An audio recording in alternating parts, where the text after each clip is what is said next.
Hello, my name's Mick Child, I'm Director of Forge Photography, and today we're going to be looking at ISO, and using it with semi-manual mode AV, that's your aperture priority.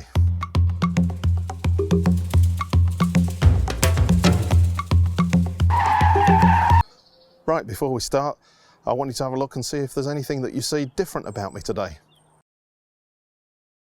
That's right, 6 weeks since I last had my hair cut, and my hair's actually starting to get into my eyes.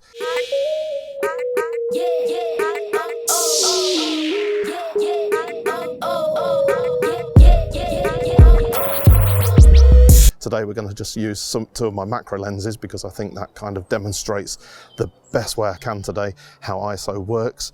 And I've got some props over here that we're going to go and work with. So let's go and get started. Right, so I've got my props here. I've got an old chimney stack here that I'm going to use to actually put some jewellery on.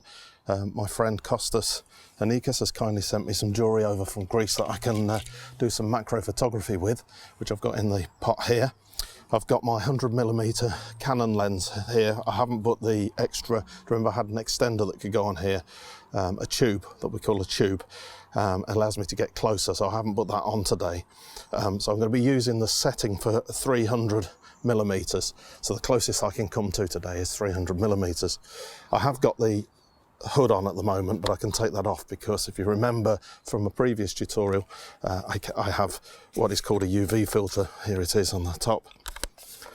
And what that does, if I get too close, it protects me from scratching the lens, which is a really good little tool. So I'm going to have the lens hood off today. The other camera that I've got over here is my 1DX. And I've put the macro probe on here. Now this is a fully manual lens. I can't use the camera to do any settings with this. I have to manually set the aperture on this one, and I also have to set the focus manually on this one. I've also got a battery pack that we use also for the charging of the iPhones, which, if you remember in an earlier tutorial, actually uses LED lights on the front, or powers my LED lights on the front. So that's great. We're going to be using that in a few minutes too. Okay, let's set up the scene then. So the first thing I'm going to do is I'm going to take this beautiful necklace out and I'm going to place this over this chimney pot. I'm just going to place it there and hopefully that will stay there while I take the shots. We'll take the lens cap off in a second, won't just do that yet. Need to make sure that you've got your AV setting set, the manual mode or semi-manual mode AV. And obviously we're going to do the ISO manually today. Now, because I've shot outside, you'll see that I'm shooting in the shade and on a very sunny day, which you might think is a bit strange, but actually what that allows me to do is to control the light. Normally what I would have, possibly when I'm doing this, is a reflector, just to help bring some more light onto the subject. And I'd also use strobes, or those flashlights that we've talked about before. But that's going to get a bit too complicated for this today, so I'm not going to use those. Now remember, we're going to control our ISO today, so it's really important that you get your settings right. Now I know from the past shooting in this sort of light that I'm going to need an ISO of around about 2000. So if you come off auto ISO, hopefully you've done that following the last tutorial, and just set your ISO to 2000. I'm also going to use an aperture, a fairly wide aperture because it's dark here, of 5.6, f-stop 5.6.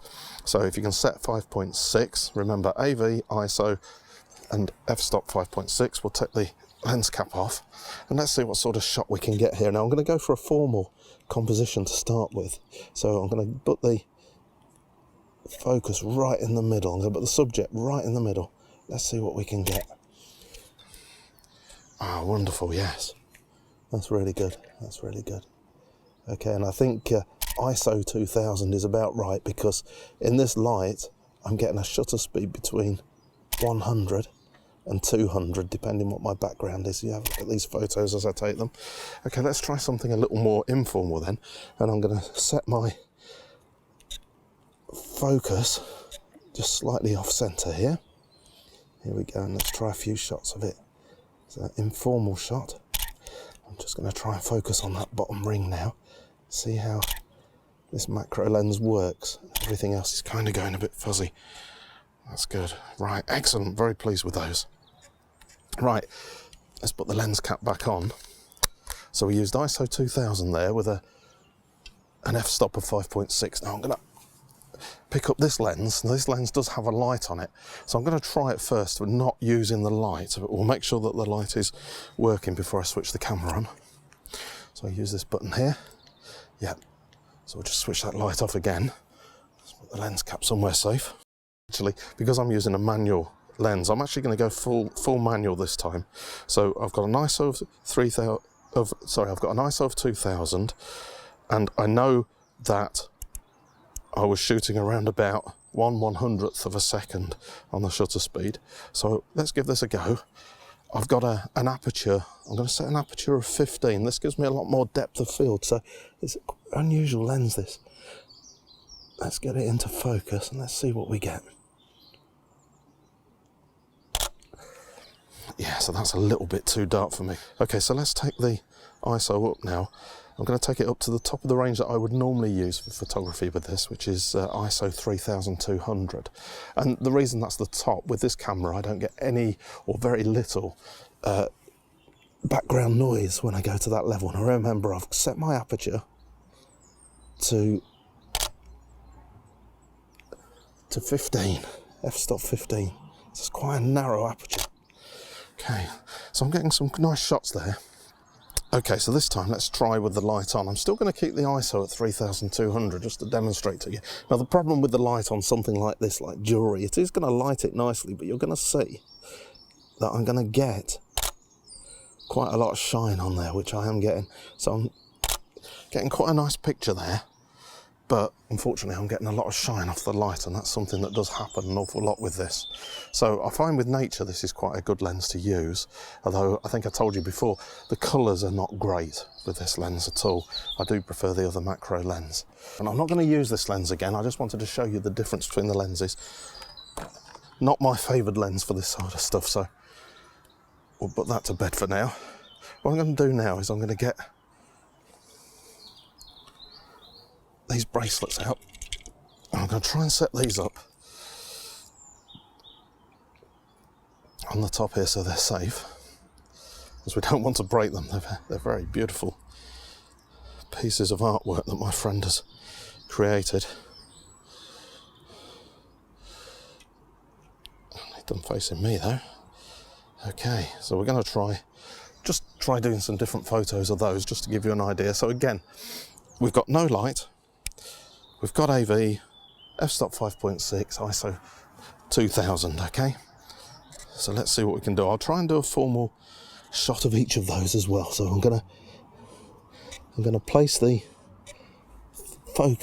subject right in the middle. Right, here we go.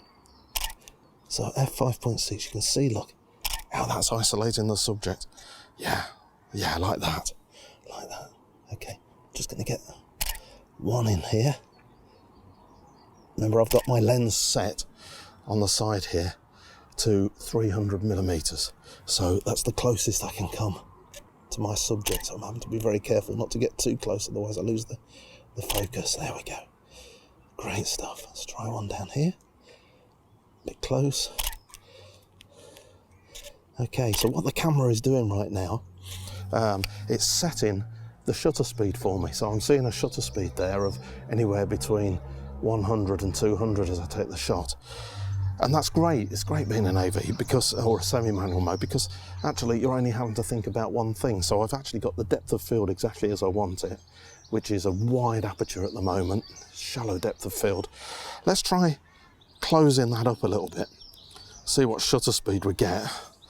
So I've set now an f-stop of 13, okay. We'll see if we can still take a shot at f-stop 13. Well, we set our rule, didn't we, the other day, to 1/100th of a second. I'm just getting 1/100th of a second.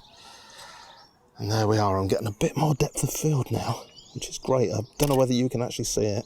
Oh, that's slowed down an awful lot, so I'm going to have to up my ISO a little bit. I'm pleased it did that. So I'm upping my ISO to setting my ISO to 3200 in order to give myself a bit more shutter speed, which I'm now getting 1/50th of a second. We did say we wouldn't go below 1/100th, but I am trying to shoot a very narrow aperture there, the aperture at f13. Look at those photos. it's just giving me a bit more depth of field. I'm sure you can hopefully you can see that within the photo. Maybe if I take an image, take a shot of this one. So this is an informal shot that I'm taking. Hopefully you'll be able to see that I've got a lot more. Yeah, so I've got a lot more of the bracelet in focus by going down to f-stop 13. Problem is that shutter speed, it's really a bit too slow to be doing it handheld while I'm crouched like this. Hopefully you've got the idea of how to shoot in AV, and I think with the work that we've done in previous weeks, you could switch this now to TV, maybe set your shutter speed to 100, and in the shade you could start with sort of an ISO of 2000 and just see how you get on. What the camera will do, if you go to TV, shutter priority, remember, or S on some cameras, remember that, S if it's not a Canon. What the camera will do is it will set your aperture for you automatically, so you haven't got to worry about the aperture. So all you'll be doing is moving the ISO up and down. But I say try ISO 2000, see how you get on. We'll not make another tutorial using shutter priority. I don't see there's a point, because you know you guys have already used it, but just have it so that you're not in auto ISO. Just you set your ISO, keep it quite high in this sort of, you know, if you're in the shadow and this sort of light during the day, keep it around about 2000 up to maybe 3200 and give that a go. Right, well, we're going to do one more tutorial based on getting you to manual, and that will be, you've seen me shoot in manual today already, and maybe if you look back over what I just did when I was shooting in manual, you can get an idea about how the settings are all going to work. We use something called the exposure triangle, or the brightness triangle, which looks at the shutter speed, the aperture size, and the ISO setting. And what we'll do later this week is we'll look at the exposure triangle in a little more detail before we then have a go at shooting in manual, just to give you an idea of what settings you're doing. Then going forward, given that we're still in lockdown, sorry about that guys, I'm sure you're absolutely dying to get back to school. What we'll do is we'll have a look at some controls on the camera. So I'll show you how to shoot with a back button focus if you've got a camera that can do back button focus, and we'll have a look at a bit more detail around the camera in the forthcoming weeks, and maybe we'll get out and we'll shoot with some different types of lenses. It's been nice that you've been able to see me shoot with a macro lens today, just to see what the macro can do. So make sure that you subscribe to us, push the bell, and please, if you can, leave us a comment. It's great to see your comments. At least we know you're there while we're filming here in isolation. And we'll see you soon.